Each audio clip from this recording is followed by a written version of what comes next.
Effective Cannabis, where we uncover the transformative potential of cannabis in health.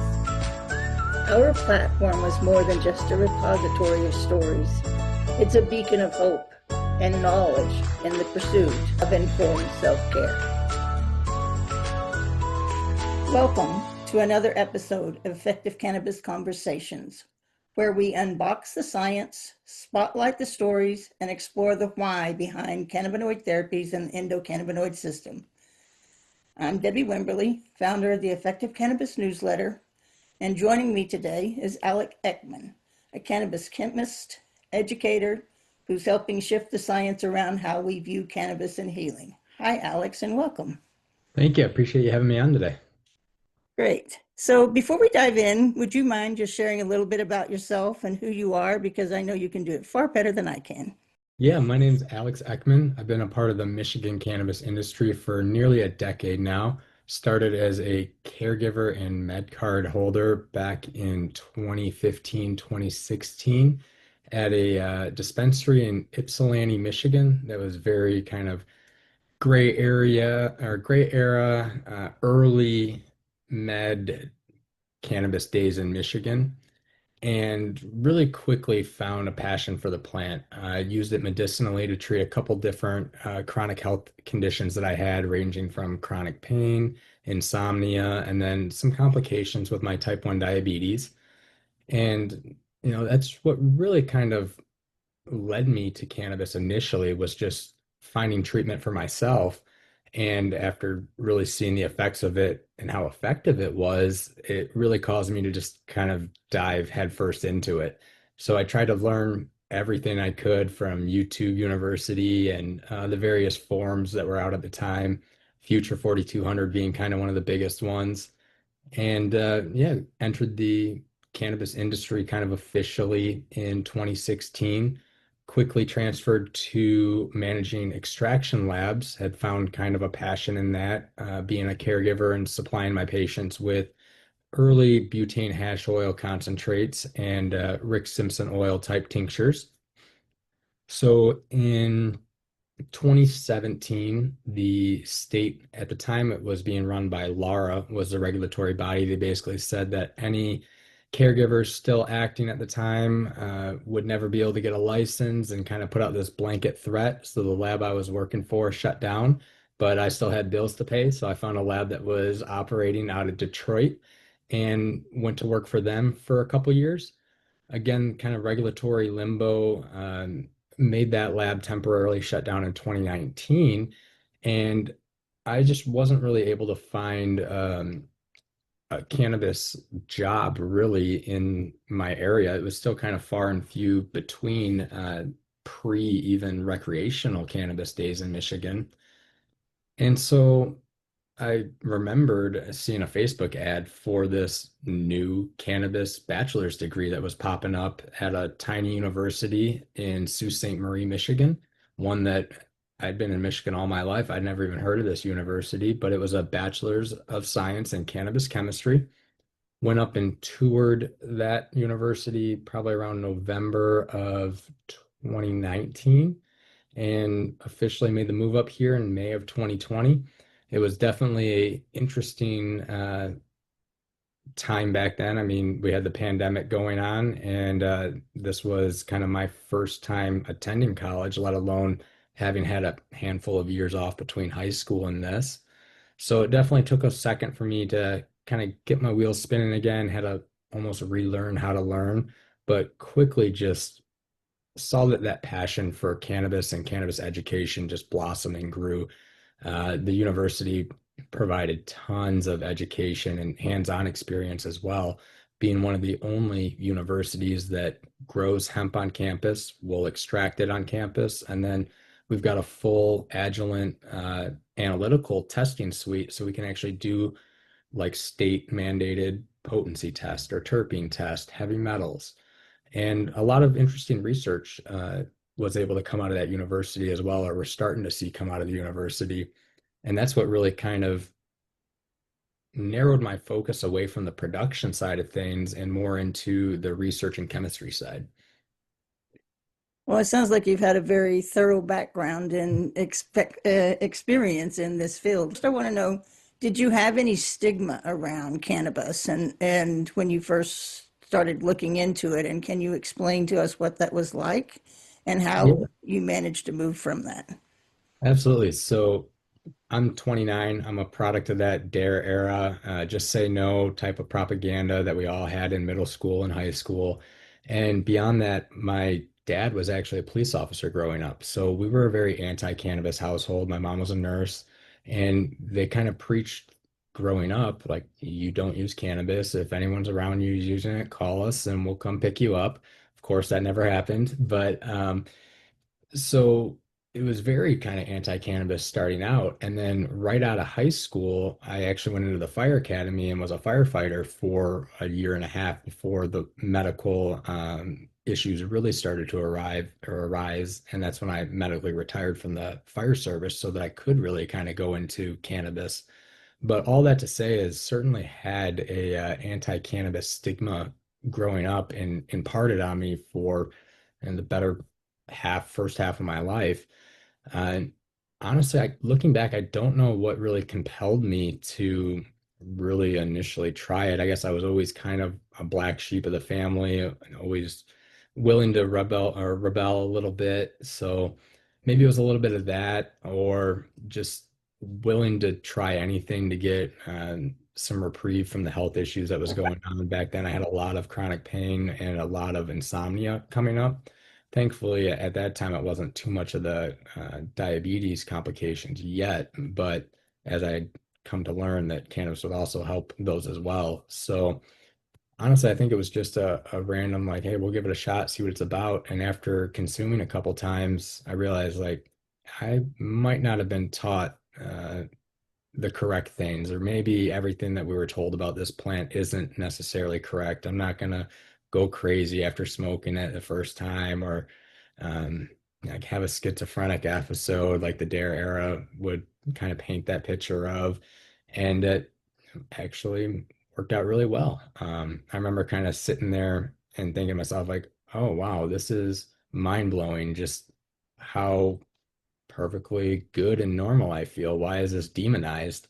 And that's what really kind of started that inquiry and like learning mission into cannabis, trying to demystify it, destigmatize it, and really just educate. I think that's interesting that you say that, and it's one of the things that I say quite often is that if you don't have a medical condition to treat and you use cannabis and feel the difference, you can't experience what we do. Because if you're perfectly healthy and using cannabis, you're going to have something that you're going to experience. But to live with chronic pain, we'll just talk about that one for a minute. Living with chronic pain and have tried all the pharmaceuticals that are given to you, and you still live in that chronic pain at, let's say, a high level. And then when you get to the right dose of cannabinoid therapies, and you see, for me, it was like, I can't tell you the moment that it hit, but all of a sudden you're sitting there and you realize, oh, I'm not in pain. It's just like a real realization that's like, uh, I don't feel pain right now, or I don't feel pain as high. And so when you first discover that is when you start thinking there is something to this, or was this just a fluke? Because No, I think that's the process that I went through. Is like, oh well, this is just there's something else going on. I Did think you right. have something similar? Yeah, I think right away I kind of knew like, hey, I really should dive into this more. This seems like it's working almost too well. I don't want to necessarily paint it in that picture, but I knew right away, like, oh, there's something here that I need to learn more about and really try this more to see, like, is this really a one-time thing or not? And after that second, third time having the same result, I kind of knew, like, okay, I really need to take a step back and learn everything I can about this plant. And then lo and behold, it turned out to be a 10-year plus journey. Well, I say it's a teaching plant, and if you allow yourself to sit with it, experience it, and go with it, you will learn a lot. And that will just encourage you to go learn more. I've been doing this for 9 years now, and I learn something new every day. And we're just learning this. This isn't something, it's been around for decades, but we're just learning all that we are learning around the endocannabinoid system and cannabinoid therapies. So it's really in its infancy, if you ask me. We have a long ways to go. Oh, certainly. So you talked about RSO for a minute. We do not use that word at the Effective Okay. Cannabis newsletter. We call it FIFO. Gotcha. And the reason we do that is because it's full extract cannabis oil. And there, if you look up RSO on the internet, you don't know where you're going to land and what formulation you're going to be given to create it. So I believe that should be a term that is eliminated. I think terminology is really important as we're advancing the knowledge on cannabis. Do you have a viewpoint on that? No, I would certainly agree. And I would stand corrected. It was certainly an ethanol-based tincture. We were using denatured alcohol and Everclear back then. So it wasn't the traditional Rick Simpson naphtha recipe that you kind of had mentioned there. So yeah, I would stand clarified on that. It would be a FICO full extract cannabis oil or just a alcohol-based tincture as opposed to a more traditional term being that Rick Simpson variant. So terminology is a really important thing, I think, as we're starting to move forward. And I think that just because we've used terms in the past doesn't mean we need to continue using them. I like that. I think that we need, if we want to advance cannabis and especially into medicine, we have to move the terminology forward. Certainly. And so it's really important that I think we start having these conversations about terminology. And that's one of the things that the Effective Cannabis newsletter is trying to do, is bring awareness to terminology and how we use it and trying to up level what we think about it, because that's going to be one of the first things that helps us break through stigma. Absolutely. I couldn't agree more. So you were talking about the school, the university that you went to, and that they can grow cannabis hemp. Yep. Can you just explain a little bit? Because I don't think that's something that a lot of our audience knows about. Certainly. Well, as far as I know, any university realistically could do something like this. And I know there's a couple other programs that are starting to pop up and had actually predated us, Northern Michigan University being one as well. As far as I know, it's just us and potentially, I wouldn't quote me on this, but Colorado State University Pueblo are also growing hemp, as well as obviously University of Mississippi. And I believe there's also UC Santa Barbara has a cannabis program starting, but it's more a certificate program. But essentially, it just utilizes the THCA farm bill that was part of the Agricultural Act of 2018. And through that bill, we're actually able to research CBD dominant and any cannabis products below 0.3% Delta 9 THC on a per weight basis. And we are currently trying to apply for a DEA license so that we can do THC research. However, that application process started before I even enrolled and it's still ongoing. So, needless to say, it's been a 5-year process. I don't know how far along that is, but we are very active with talking with our state regulator, the CRA, and they know about some of the issues that we've had with wanting to do THC research, but kind of being handcuffed, despite the state actually having a research license for entities kind of like us. But they wrote in the Michigan law that in order to get that research license, you have to have your DEA license. So it's like this weird cat and mouse game. You made this license to kind of make it easier for research, but at the end of the day, the DEA is going to do what the DEA does.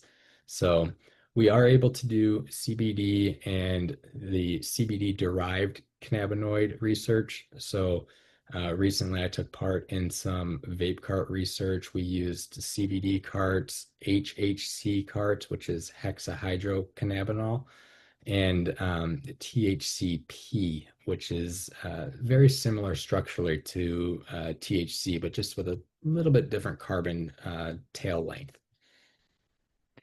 And why is it so important that we do this research? Well, I mean, we got to keep pushing the industry forward. I don't think that we've done nearly the amount of research that we really should have for as large of an industry as it is. And it's really just been because we've been barred by regulatory burdens and all this kind of red tape. And even some of this senior capstone research projects that we do as just part of our graduation at the university, we're seeing some of these being published. Some got published in the past, and a lot of them, or at least a couple of them, had actual consumer health potential implications, like showing rolling papers that are dyed different colors could potentially have harmful amounts of heavy metals. This was a consumer testing thing that no one had thought to really look into before.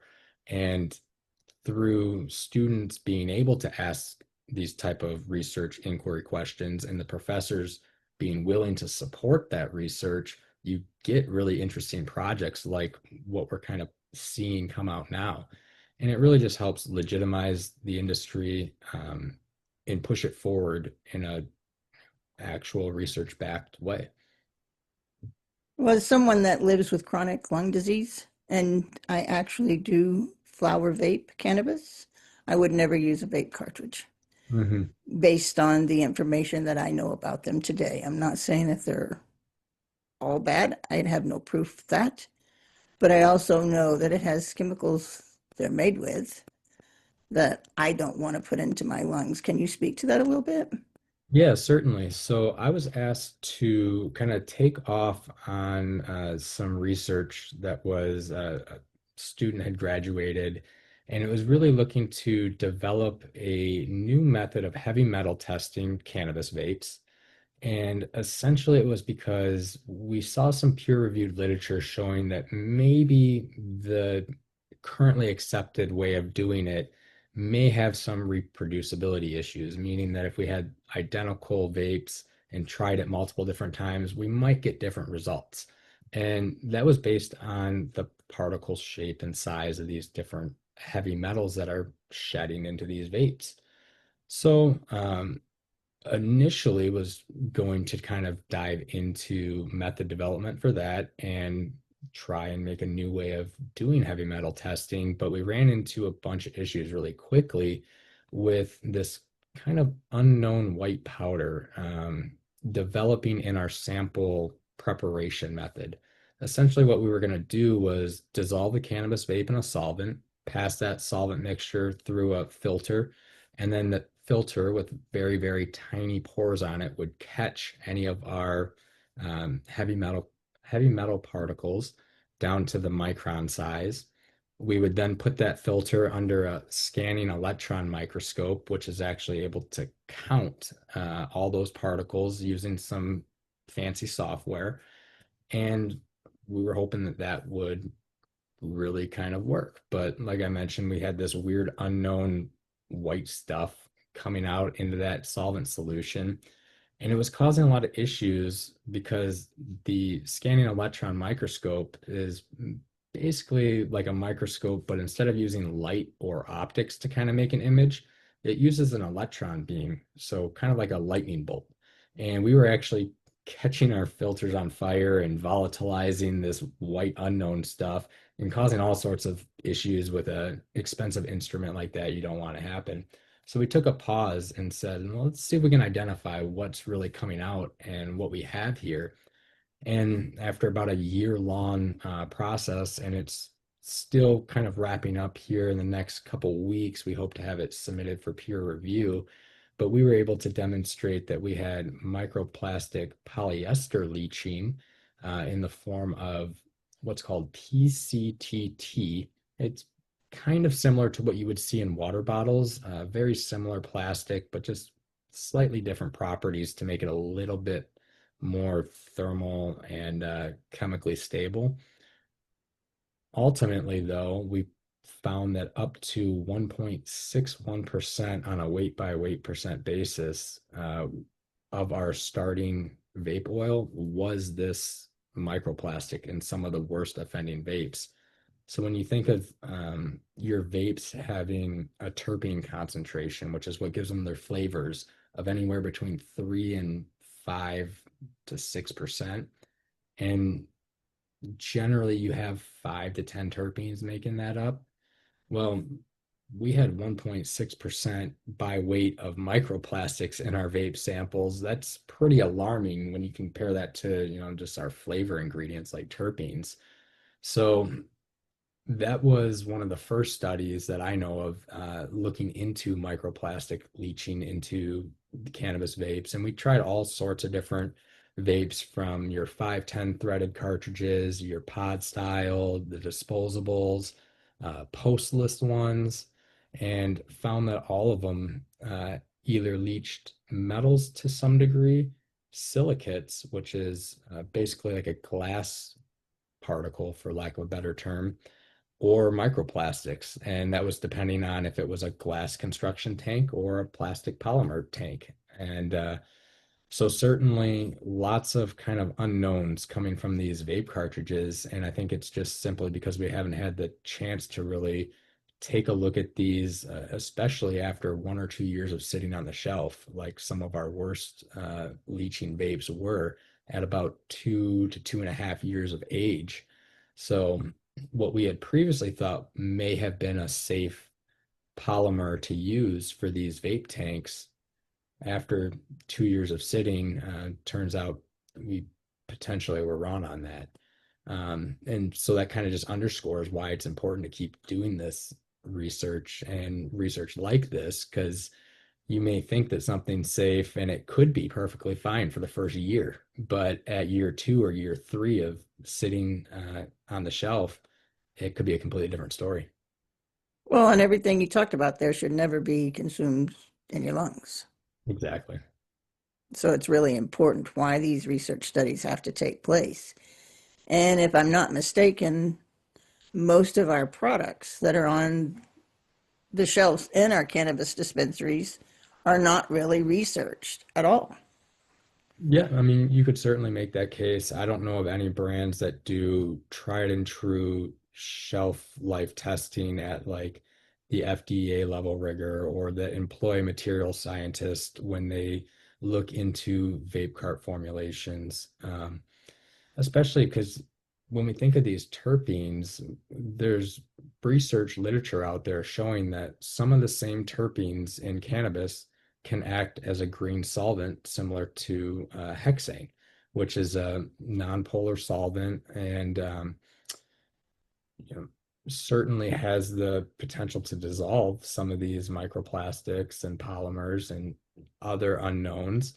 So really kind of taking a step back and seeing if your ingredients are even compatible with the materials you're using.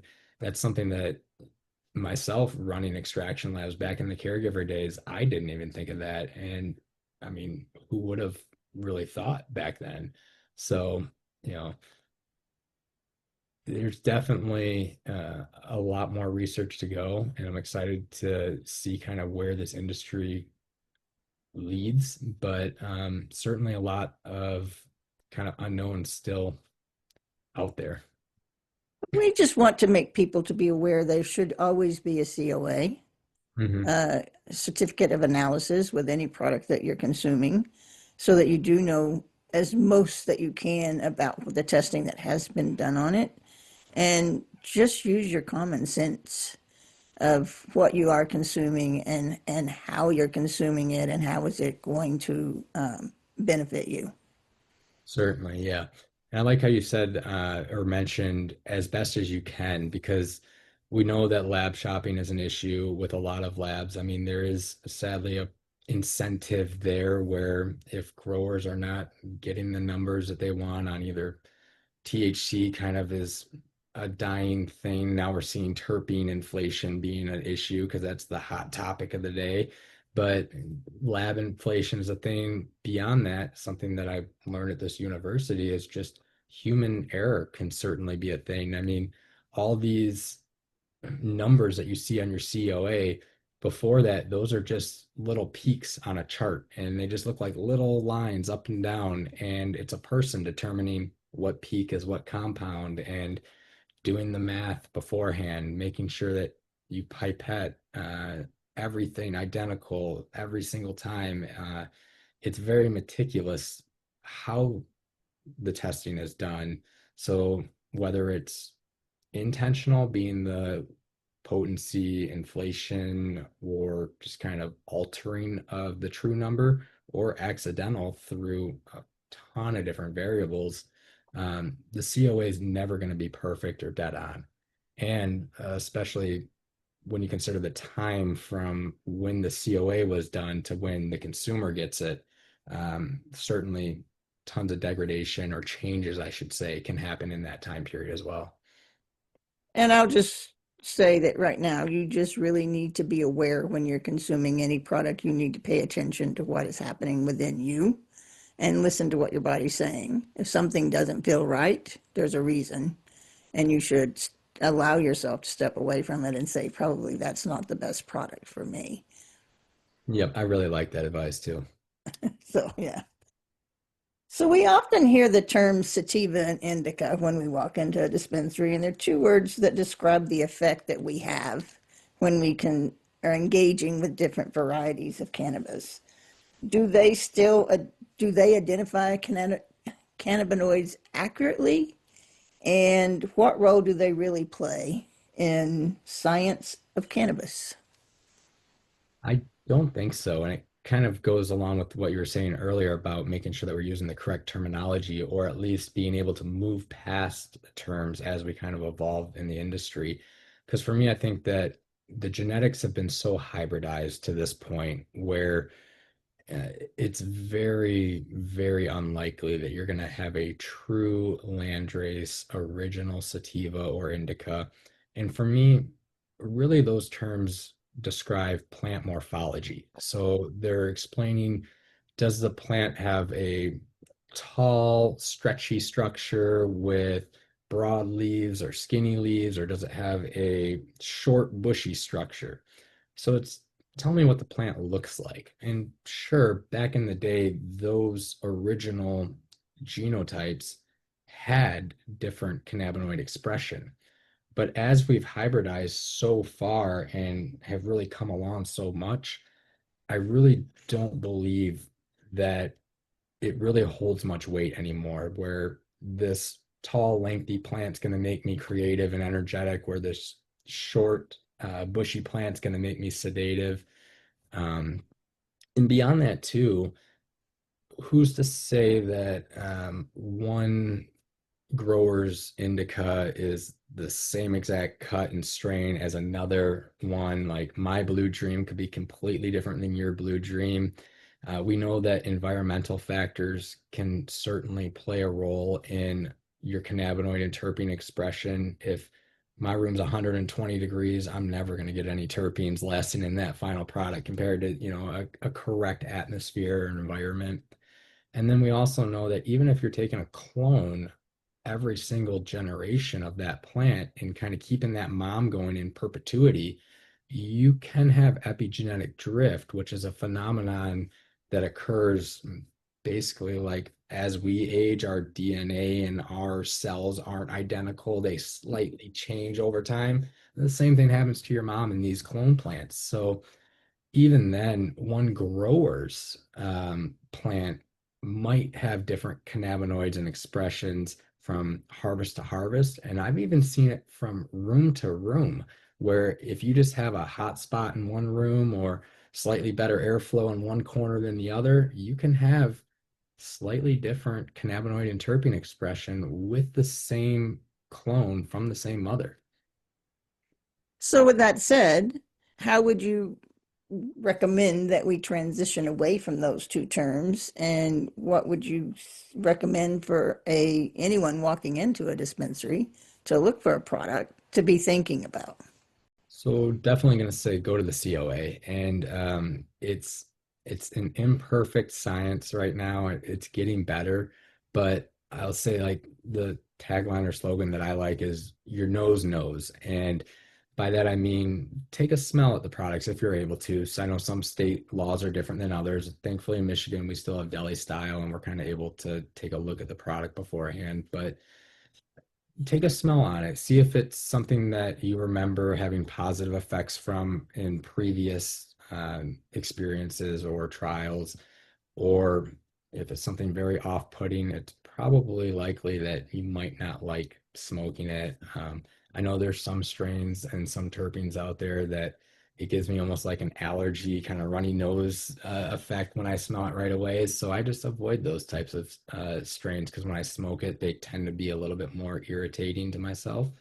So I think really, if you're inexperienced and you don't know what you know, try and smell it, see if it's at least appealing to your nose right away, and maybe start a journal and log what terpene or cannabinoid percentages seem to work really well. Log um, how long it took to kick in, how well it worked, all that type of stuff, and really kind of get a repertoire of how you react to different terpene and cannabinoids, and then just experiment, honestly.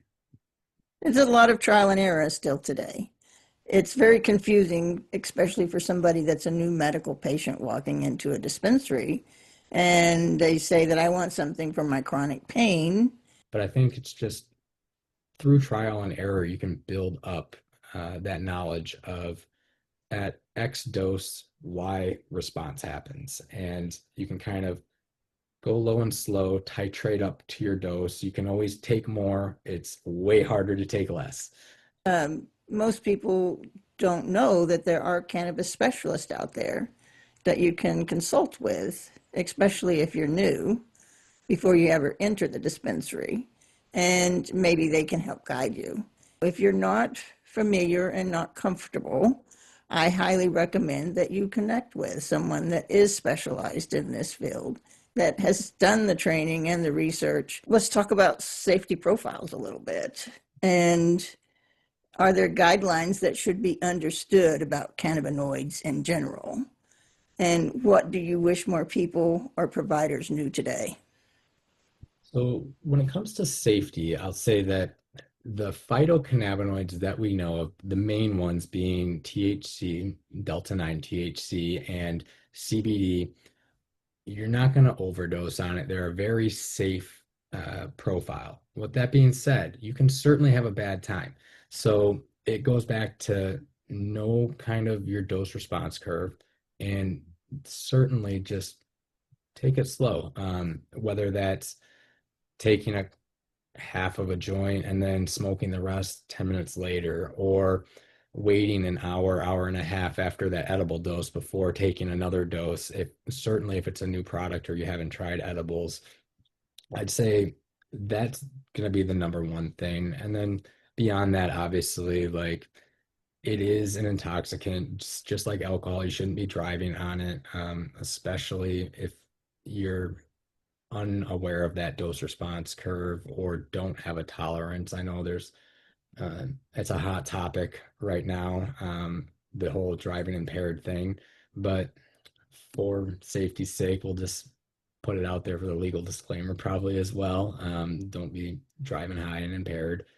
But beyond that, also, if you are going to consume medically and you do have chronic health conditions or you are taking prescribed medications, I would say consult your doctor and don't be afraid to bring it up with them, because honestly, they're just really looking to help you in the best way possible.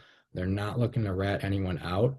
And I say this because CBD is known to have potential metabolism interactions with what's called CYP450 enzymes, and that could potentially play a role in drug metabolism, where it could increase or decrease how quick your body is breaking down those other medications. So, say you're on a seizure medication or whatever it is, and you take a high dose of CBD, you wouldn't want that metabolism to be slowed down to the point when you go take your dose either later that day or the next day, that you still have some active dose left in your body that your doctor had not expected. So that's, I guess, really the big safety thing that I would say is if you're co-administrating cannabis with other medications, just check with your doctor first. And I find it interesting that you say consult with your doctor because that's still a really hard area for people to maneuver. I struggle with myself, and I just recently saw a new pulmonologist. Mhm. And when he found out that I was vaping cannabis flower, it's like he didn't even want to have the conversation. I've been doing this for 9 years. My health is better than it's ever been in decades. So I'm doing something right, but he wasn't even open to hearing that conversation. So we always have to be mindful in telling people, but before you open that door with your doctor, make sure you just kind of gradually enter into that and just ask them, have you ever heard about CBD, and see what their response is. Because we don't ever want someone to find themselves at a place where the doctor's just totally put off, and then that becomes a not a comfortable situation for the patient, especially when they're trying to deal with something within their health. This is Certainly. some place we have to move forward on. You know, I think that we can't expect doctors to just now pick up a book and start learning this. We have a responsibility to help educate them. Having a specialist that comes in and says, you know, can I have you meet with the specialist and they can talk to you a little bit, or us giving you guidelines on things of how to talk to your doctor, because this is important. Because there's a lot of people that are using cannabis for very serious health conditions, whether it be seizures, me, my lung health, you, diabetes. I mean, there's things we have to know, and we want our doctors to partner with us. We need our doctors. They still Sure. play an important role.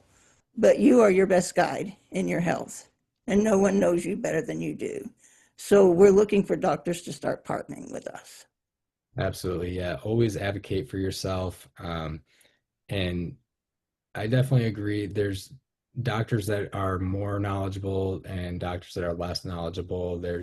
I've certainly in my time had doctors that are certainly willing to have that conversation with me, and then other doctors who are very dismissive, even misdiagnosing my gastroparesis as chronic hyperemesis syndrome and almost vilifying the cannabis as the cause.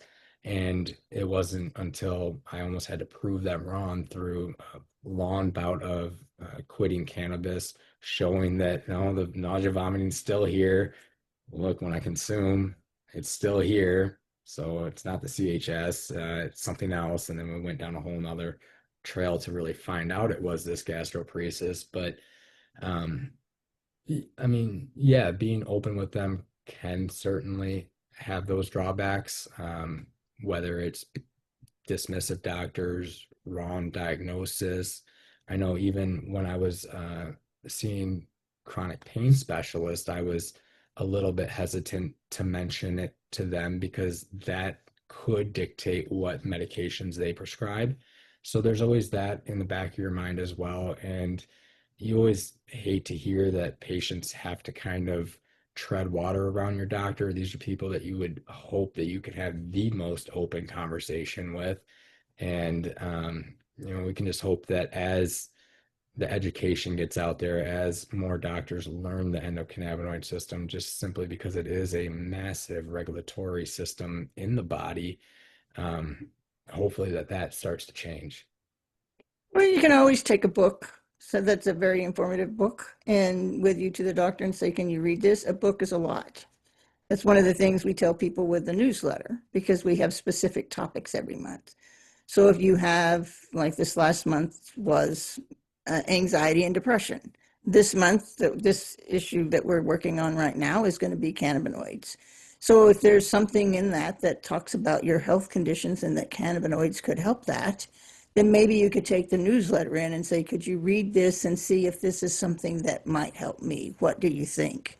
Approach it in that kind of way, because I think that when we expect them to go dig through the books and do everything, they don't have that time. Well, We need yeah. to get this in med schools. We need to get this in pharmaceutical schools, and we're not there. I really like that because, we're starting to see some med programs pop up. Like there's the University of Maryland has the Masters in Cannabis Pharmacology, and I know University of Michigan has one single class in a cannabis. So it's slow.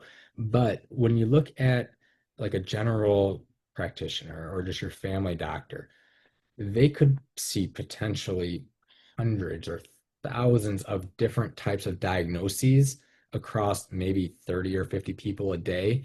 And so each diagnosis has maybe 5 or 10 different medications that you could prescribe for it. You can't really have these doctors memorize every treatment plan for every single condition. And beyond that, when we look at like the current pharmaceutical model, you have pharmacy reps and big pharma reps going to these doctors, educating them on the latest and greatest medication that their big pharma companies pumping out and why they should prescribe it. That's no different than, like you said, bringing in that EC newsletter article and saying, hey, look at this new medication, even though it's been around for thousands of years, and Right. use for it. So you are acting now as that almost homegrown pharmacy rep to teach your doctors because, like you said, they don't have time for going to do a cannabis specific continuing education class or an endocannabinoid class. That's really going to only be your new doctors coming in, and only of a very small subset of them are getting the true exposure that maybe they should. And even then, I don't think that we're even 5% of the way into really understanding the endocannabinoid system like we do the nervous system or circulatory system, all these other large body systems.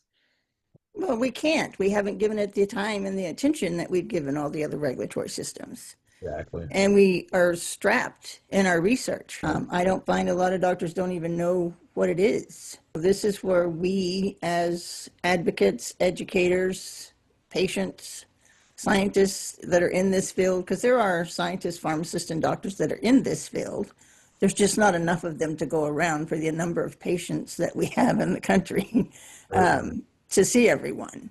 And they also are strapped by their state. They have to only practice in their state. And if somebody's else in a different state, they might not can help them. So, these are all the things that we're trying to maneuver through.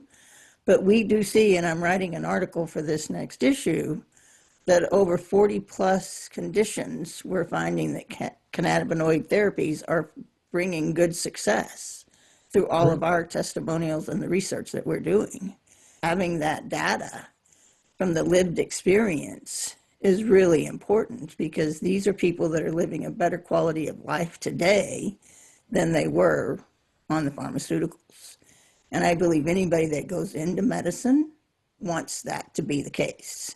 Right. They just don't have the education behind them to do that, and they don't feel comfortable, and I understand that. Certainly. And I mean, when you hear, if you're a doctor and you hear something like the endocannabinoid system, you're thinking, oh, this has the word cannabinoid in it. That's super close to cannabis, which is a Schedule One drug. Why would I spend time out of my busy 100-hour a week work weeks to study that? But when you really look at it, maybe we should almost like getting back to that rephrasing or reterming stuff. Maybe we need to rename it because sure, phytocannabinoids or cannabinoids grown by the cannabis plant can stimulate that. And we know that obviously that's what happens when you smoke. But there's other plants that we're now recently starting to see that produce cannabinoids. We know that yeast can biosynthesize cannabinoids, but beyond that, your own body makes cannabinoids, and that's the endocannabinoid, 2-AG and adenamide. So your own body is making these regulatory hormones to try and keep your body at homeostasis or just in a happy place. That's a pretty big system. And I almost think that we're doing a disservice by calling it the endocannabinoid system, even though I understand and know that structurally or molecularly 2-AG and adenine are very similar to the phytocannabinoids, hence why we named them that.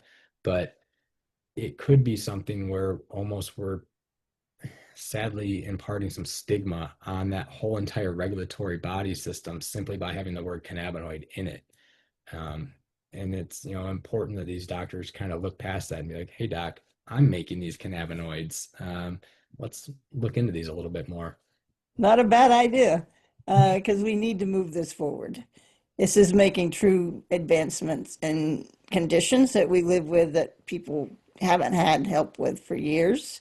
And it's really giving quality of life that people thought they would never have. I'm definitely living a life I never thought I would see again. That is transformative. And we should be seeing that everybody has that opportunity. I'm not going to say that it will work for everybody the same because it doesn't work the same for everybody. We all respond to this differently. Our system's different. It's unique to you. Nobody's systems are the same. Yep. It's kind of like your thumbprint. The more we study it, though, the more we're going to understand that. But we do know that it is true medicine and it is truly making Sure. advancements in health conditions. Minor cannabinoids here like CBG, CBC, THV, and they're getting more buzz today. Yep. And why are they the less, and these are the lesser known cannabinoids, and they usually aren't produced in as high quantity as CBD and THC, but suddenly they're in the spotlight. And what's the science showing us around these? So it really depends on the minor cannabinoid. For instance, you have THCV, which is very structurally similar to delta 9 THC, only it's got a slightly shorter carbon tail length. So you got a three carbon chain off the back of that molecule instead of the traditional seven. So really what that does is changes essentially how that cannabinoid will bind to the receptor and how tightly it can bind to that receptor in the brain. And that's going to allow for slightly different effects. In the case of delta 9 THC compared to THCV, that slight structural modification is what allows THCV to be known as kind of the Ozempic cannabinoid or the anti-hunger, hunger suppressing cannabinoid. And then you got stuff like CBG, which research has come out recently showing that it could act as a GABA agonist, if I recall correctly, meaning that it would have a similar method of action in the brain to not barbiturates, benzodiazepines, sorry, like Valium or Xanax. And so these different minor cannabinoids, they have a slightly different structural shape, and that's due to just different enzymatic pathways in the plant while it's growing. You can start at CBG and it kind of branches out from there, either CBD, THC, or the CBC pathway. And yeah, those are going to really help determine slight differences in effects within the strains. Beyond that, I think you're also starting to see a lot more prevalence of this as a exploit of the Agricultural Act, the Farm Bill. Whereas in the first couple of years of that, you had a lot of people getting really excited about just wholesaling CBD and CBD products. That hype kind of wore off, or at least in my opinion, wore off. And so these manufacturers had to pivot to the next still legal to produce cannabinoid. And since a lot of these can be derived from CBD or they fit the classification of under 0.3% THC on a weight by weight percent basis, they can legally be produced and sold. So I think that's why you're seeing a proliferation of them. And then beyond that, we're also starting to get more research simply because it's becoming more popular and just a larger thing.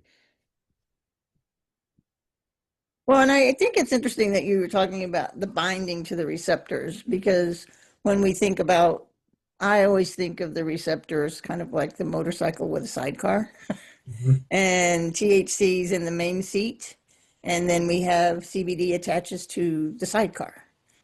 The CBD does not produce as well or work as well for you as if it had the THC in the main car. Kind of think of Fred Flintstone driving his little car and his little feet pedaling. And if he wasn't there, Barney's not going anywhere. So, very much. So, But the- can I was you explain a little bit about these other cannabinoids and how they attach to this receptor and how much does the THC being in the main car have a role in that? Yeah, so you have two main receptors that you're going to be binding to, the CB1 and the CB2 receptor, and those are going to provide different effects, and they're distributed differently throughout the body. If I remember right, the CB1 is going to be more of the inflammation based, and throughout the kind of nervous system. The CB2 is located in the brain that provides the psychoactive effects. So different structural cannabinoids being THC, CBD, THCV, all these other new ones, those are going to bind to those CB1, CB2 receptors, and we're even now finding out G protein coupled receptors like the TPRV channels um, have different binding affinities for these cannabinoids. But essentially, it's kind of like uh, if THC, and if we were to use your analogy of the motorcycle and the sidecar, if THC is acting as your driver, and simply because that's your highest cannabinoid on a weight percent basis and it's the most psychoactive, your minor cannabinoids that are in that sidecar, how well they bind to the receptor is like how well they can hold on to that sidecar. And if you've got a crazy driver that's THC going around curves really fast, and you've got a minor cannabinoid in that sidecar that can hold on really tight, it's going to bind to that receptor really well, and it's going to cause a lot of good synergistic effects. Um, or it could inhibit it because you could have almost like competitive binding where it kicks it off, and now THC is no longer able to bind because this other one binds better. So really these minor cannabinoids can be thought of as like modulators. Either it's a good passenger holding on tight next to you, almost like a co-driver in a rally car, kind of showing you where to go on your race. Or it could be a bad passenger flailing everywhere. You have to worry about them flying off the side of the car. And it really just depends on that passenger in the sidecar. And that's really the structure of the cannabinoids, honestly.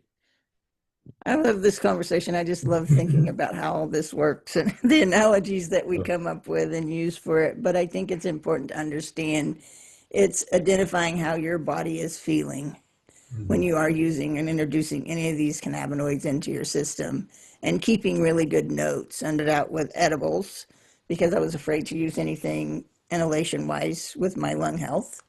And so I'd set a timer for 30 minutes and then I would ask myself, do I feel anything? And with edibles, it takes a long time. But I did that for years and understanding what products were working for me. And then when I transitioned to flower about a year in, that clock changed a lot faster. And Mhm. so it's just really learning to set with cannabis and understand how it's working for you and keeping good notes, because you are your best driver when it comes to this. You are at the center of this and you need to be the one making the decisions on how those are going to play in your body. Certainly, a journal is a great way to do it. I know there's apps out, whether you have iPhone or Android, there's apps out in both of those. I use just the health app. You can even program in there, like when it tells me to take my morning insulin, it also has a spot. Did you consume cannabis yet? If so, how much? Was there an effect? And you can really log it. Um, and that's also really good to do because if you have good success and maybe you don't know how to have that conversation with your doctor, you can say, hey, look at this log. This is the proof. This is anecdotal, but this is what I experienced. Can you go through this with me and let's see what's going on here? And maybe that's that stepping stone or talking point to kind of get that conversation started. I think that's a great point, and I think that's one of the things I always tell people that even write a testimonial for the newsletter. You should be looking at this every year because I guarantee you something has changed within a year's time. If you're Um, paying attention, you've learned something new, especially if you're introducing new cannabinoids and stuff. But I do visit my testimonial every year just to make sure what's happened. And it's truly amazing what you discover. And yep. those notes are what you need to help you do that. Yeah. Because if you're Body not will change documenting it, over time. you're going to forget what happened 6 months ago, I promise. Right. And your body will change over time too. So as your body changes, you'll be able to have that historical record of what worked, what didn't, maybe what changed along the way. And then, as new cannabis research and science comes out, I know we just like a week or two ago, we identified a brand new cannabinoid that we never knew existed. So that could be something you add to your records as new cannabinoids come out or stuff like that. I know one of the things I like to do is you can actually subscribe to Google Scholar updates, and I just have a couple keywords, and I've got like cannabis, cannabis medication, and then maybe just like cannabis vapes because of the research that I did. And any peer-reviewed paper that comes out with those keywords will get sent to your email in a daily kind of morning message. So every morning I'll kind of scroll through the 20 or 30 different cannabis studies that come out for the day. Maybe one of them or one or two a week will catch my interest, and I read into those. And it's a good way to kind of stay on the forefront of what's going on, so that if you do notice changes in your body or that dose response curve, maybe you can kind of correlate what's going on there, at least have a better understanding.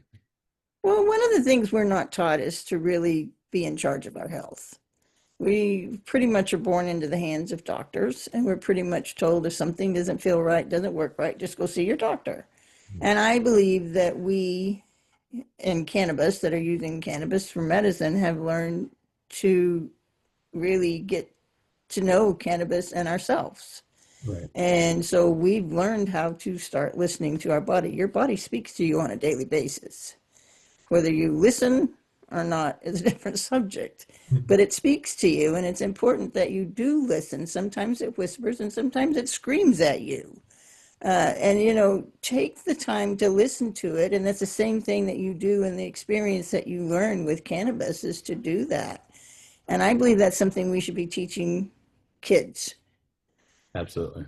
Because if we're teaching our kids how to be their best partner in their health, we're going to raise a healthier generation than what we are now. Yeah, I mean, I really like that philosophy too, because I know when I was kind of born and raised, or really looking back, my whole generation, maybe it was just a product of the time and location, but we were always told as a kid, like, oh, something's wrong, suck it up. Like, don't say nothing, wait till the very last second, and then you go to the doctor. Like, when your arm's falling off, then you can go to the ER.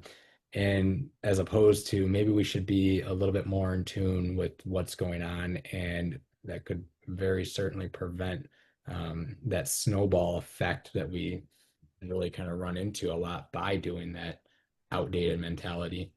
Well, I think that would become preventative medicine Yep. if we did that. Because if we could listen to the warnings and acknowledge them, I tell everybody to take a few minutes, sit with yourself, and just listen to what your body's telling you and make note of it. And it may be overwhelming, but make note of it and look at your body, examine it, understand what is here because it changes over time and there's things that you need to observe.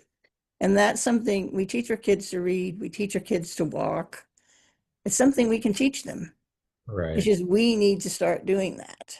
And if we do that and we engage them to understand that this happens, I believe we will have a healthier generations that will be coming. And I That, think that's something we should all want when we look at right now.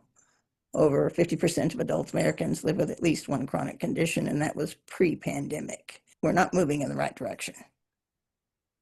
So you've probably seen cannabinoid therapies offer hope where traditional medicine couldn't. Can you share a story or a case where a patient's outcome drastically changed? so beyond myself, I mean, as a bud tender, there's countless stories of people that have mentioned their lives kind of dramatically changing. I don't know if I'm at liberty to kind of share their stories Share your story. to kind of, yeah. Really, my big thing was uh, gastroparesis is a condition that you can develop as just a result of not taking care of your blood sugar and my type 1 diabetes. And that was something that happened to me kind of young. And so what essentially happens is you get a paralysis of your stomach. And my stomach basically takes about 18 hours to empty what a normal person would do in about an hour. With that being said, it could lead to tons of nausea and vomiting bouts. And it got so bad where, I mean, I was 6 foot tall, 109 pounds at my lowest, skin and bone because I couldn't eat or keep anything down. You know, blacking out, walking up a flight of stairs because you're so weak, and just having tried every single medication out there with no reprieve. I've got a it's considered an FDA humanitarian device, but it's essentially like a pacemaker for your heart, only it's on my stomach, surgically implanted. There's only one surgeon in kind of the whole Midwest area that even does this surgery. That's how rare it is. And that was kind of a last ditch effort to try and jumpstart my stomach to work. And unfortunately, that didn't even help.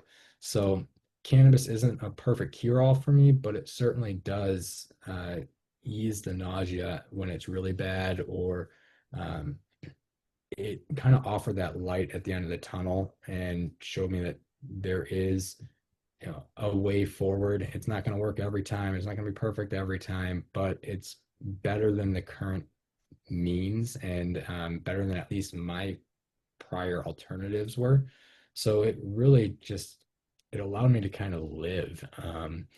I would spend 10 days without eating at the very most, just because it would come up instantly, would spend a whole week completely asleep, just out in a hospital bed. And that's not the case anymore. I still occasionally get flare-ups and get sick. Like mentioned, just the past couple days I was kind of out. But we're able to kind of rebound and get back. Whereas at least prior to that, I mean, I don't know, there wouldn't have been as much hope there. That's for certain. I love that you use the word hope. I can remember when the doctors told me that at the most I had 5 years to live, and just to accept this is where you are. There's nothing else we can do. Mm-hmm. That's not the message we want to be sending. You have to have hope, Yeah, because it's really hard when you're feeling this sick and you're that down. Why right. am I continuing to do this? Because this isn't the life I want to live. And no one wants to live that life. And so I love that you found the hope. And my life's not perfect still. Your life's not perfect.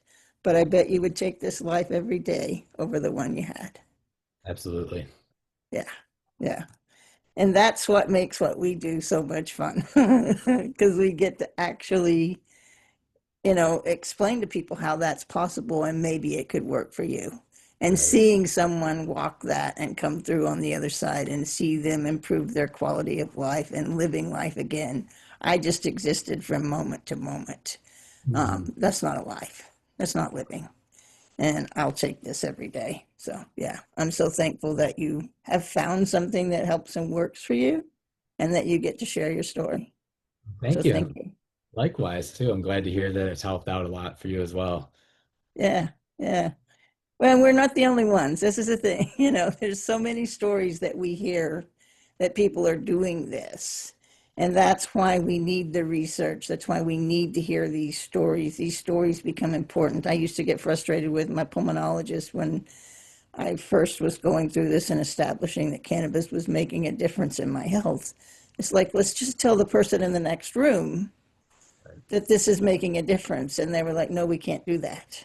Mhm. And it's like, but why? They don't want to live this life, I promise you, because I didn't want to live this life. So, our stories become really important that we share them. So Certainly. I appreciate you sharing your story. Thank you. Of course.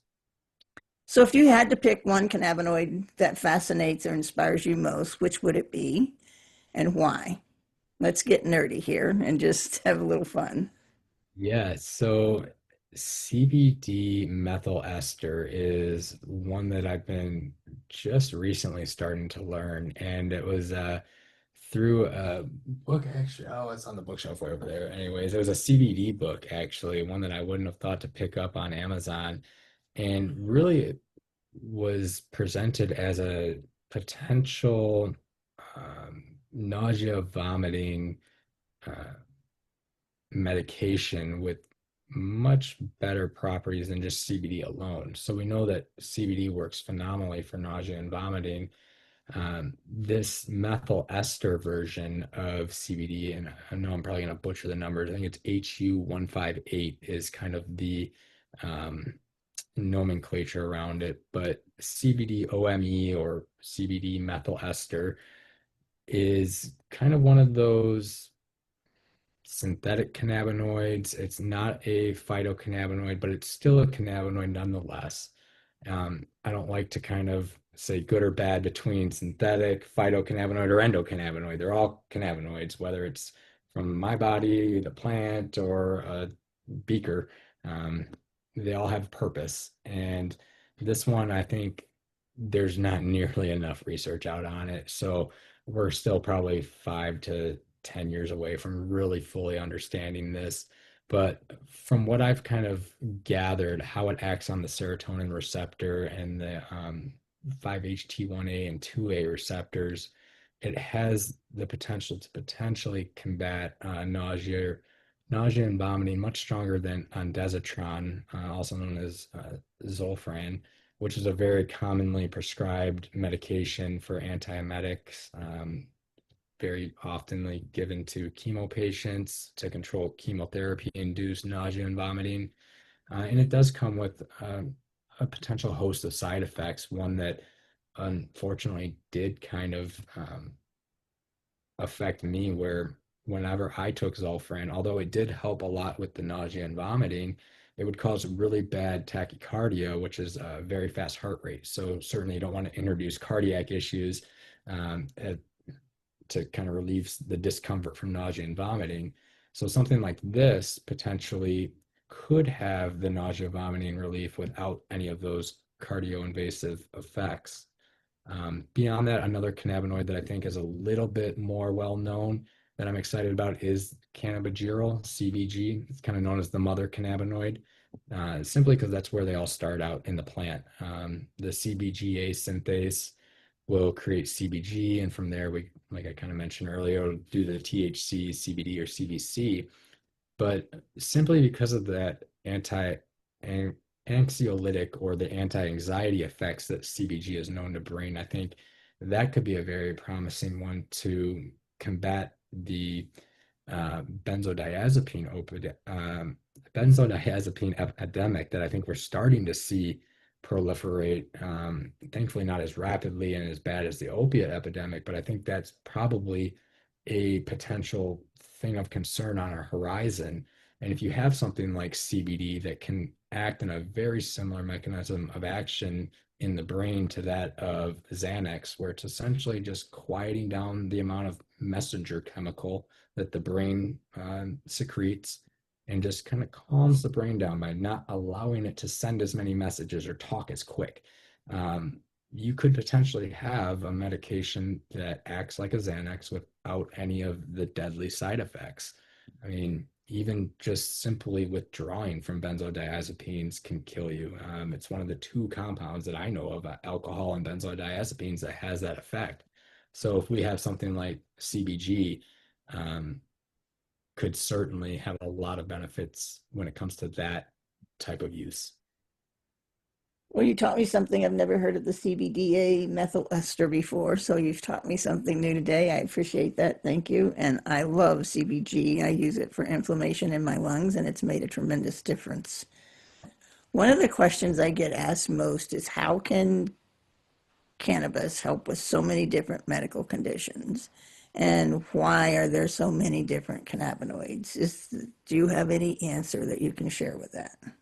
So as far as why there's this many cannabinoids, that I don't have a good answer for, unfortunately. I think, or maybe fortunately for us, it was just Mother Nature's design, and through just evolution and honestly selective breeding through the OG breeders going back thousands of years, figuring out which is the best plant to keep around.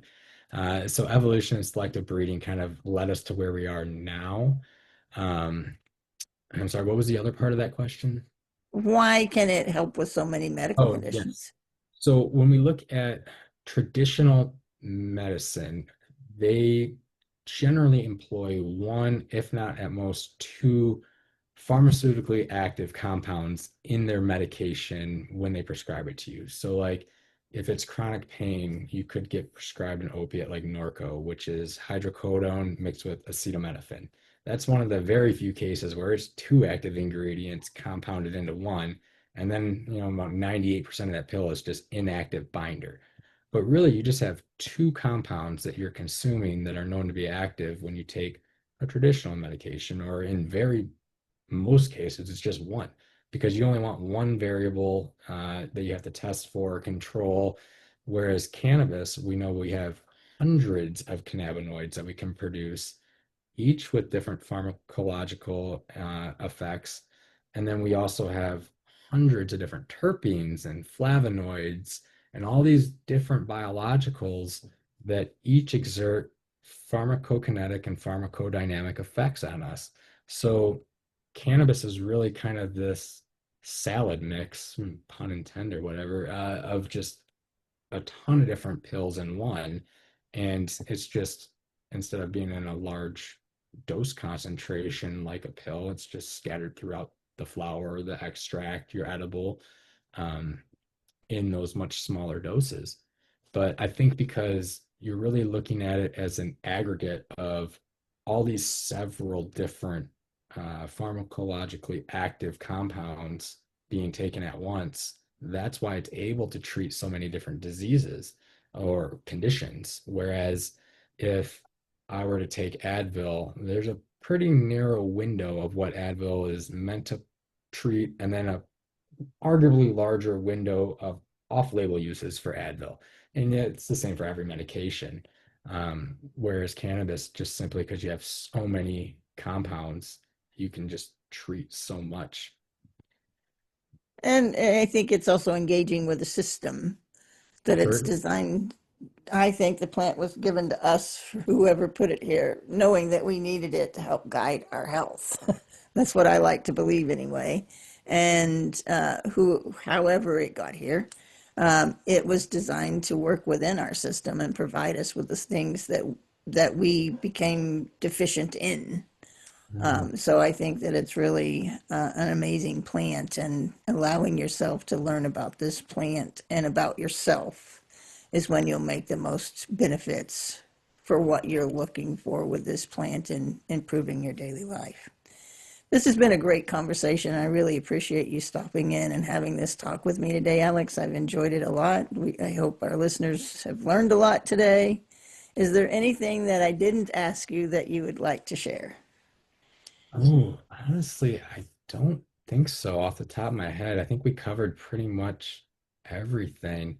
Um, Definitely, I will say if you are interested in learning more, definitely check out EC newsletter. But if you really kind of want to like go all in and get a degree, check out Lake Superior State University. They've got bachelor's degrees and associate degrees in both cannabis chemistry or cannabis business, depending on what you're looking at. Um, I'll be finishing up my last class this summer, but technically graduated a couple weeks ago.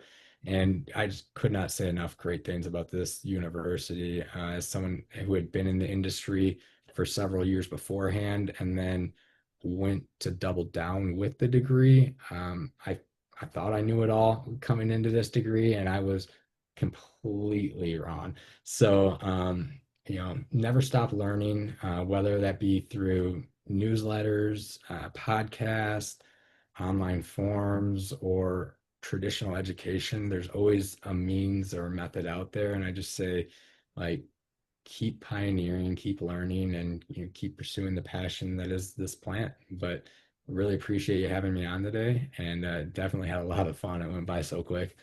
Great. You want to share what you're planning on moving into, just to let our audience know?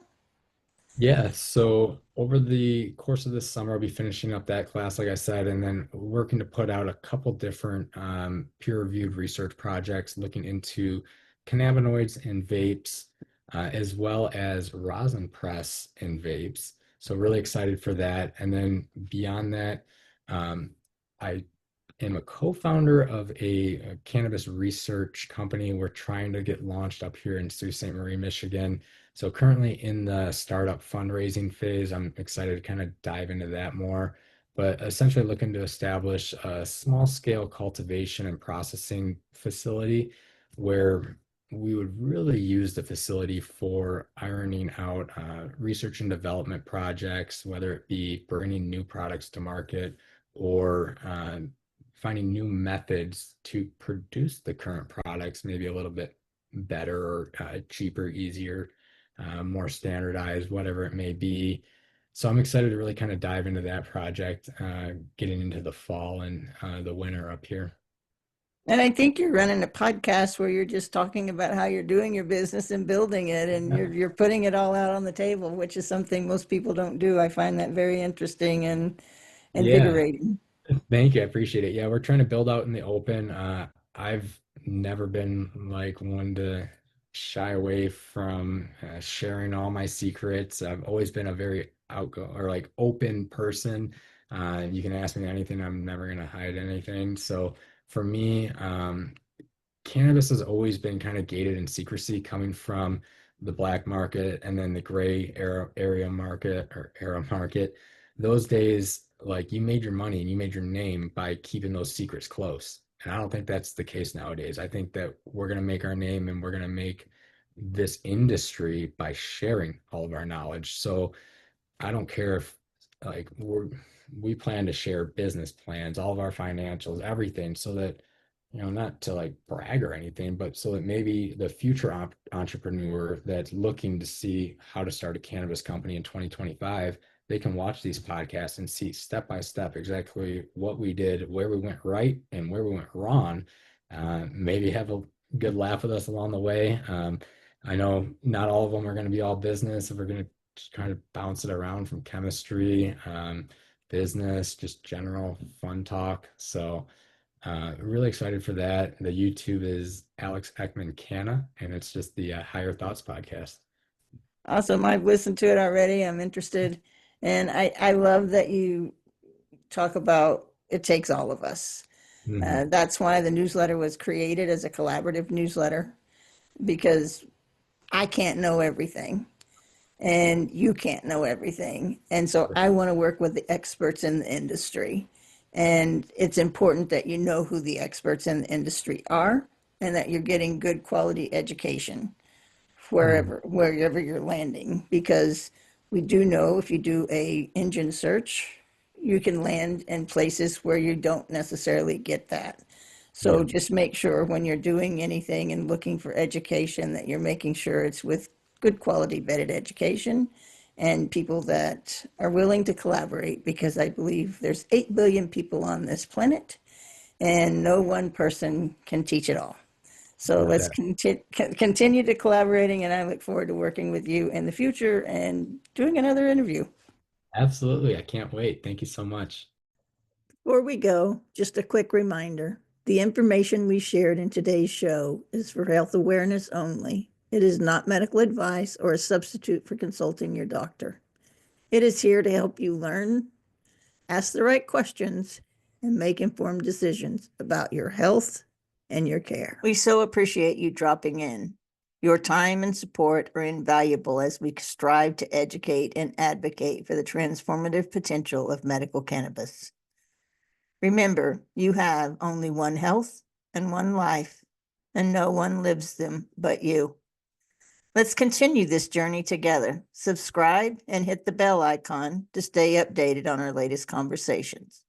Your comments and engagement fuel the dialogue we need to create change.